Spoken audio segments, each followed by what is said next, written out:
नमस्कार, मी Atul Sutar, gold director Reliance multitrade private limited आणि मी कोल्हापूर येथे काम करत आहे.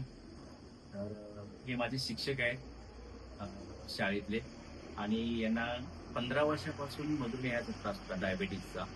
आणि त्यांना आपण अमृत ज्यूस, डायबोजी हे 2 दिलेलं होतं. तर ह्याचा रिझल्ट कसा आलाय तर आपण त्यांच्या तोडून ऐकूया. सर. नमस्कार.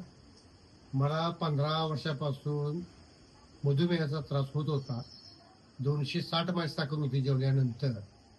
आणि आमचा विद्यार्थी असल्यामुळे गाठ पडल्यावर त्यांनी मला हे औषध दिलं, अमृत ज्यूस आणि डायबो. तर आता मी 10 महिन्याला ते औषध घेतोय. पहिल्या 3 महिन्यातच मला त्याचा गुण आला.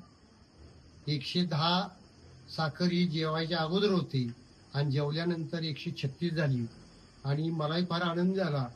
आता 10 महिने झाले मी अजून सुद्धा ते औषध चालू ठेवलेलं आहे. फक्त प्रमाण थोडं कमी केलेलं आहे. आणि आता मध्यंतरी माझा एक ऍक्सिडेंट झाला, टू व्हीलरवरून पडलो. ते हाडं वगैरे दुखत होती. तर हे आर्थोजी घेतलं एक महिनाभर, ते पूर्ण हाडं माझी दुखायची थांबलेले. आणि विशेष सांगायची गोष्ट म्हणजे अतुल काय की सांगलीला जे श्रीनिवास पाटील आहेत डॉक्टर, त्यांनी माझं 2दा गोळ्याची पावर कमी केली की सर तुमचे एकदमच साखर कमी कशी आली, कारण त्यांना मी हे सांगितलं नव्हतं औषध घेतोय म्हणून. तर त्यांनी आपोआप त्या गोळ्याची पावर कमी केली. 500 mg ची गोळी फक्त 20 mg ठेवली. आणि 250 नाही 20 mg ठेवली आता एकदम. आणि अमृत ज्यूस मुळे आणि डायबोमुळं आता एवढी माझ्या अंगामध्ये 10 महिन्यात शक्ती आली आहे की मी आता 50-50 किलोमीटर सायकल चालवू शकतोय.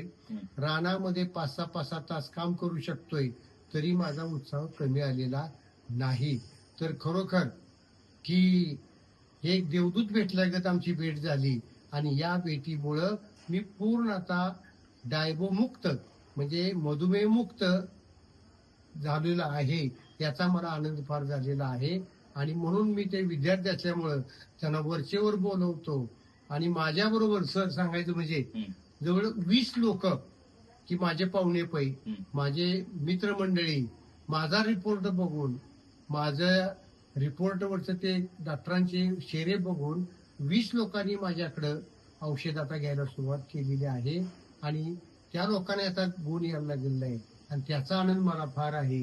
आणि म्हणून हे औषध अमृत ज्यूस आणि डायबो खरोखर प्रत्येक डायबिटीसच्या पेशंटने घेणं फार गरजेचं आहे आणि घ्यावं असं मला वाटतं. थँक्यू. हर रियांश, घर घर रियांश.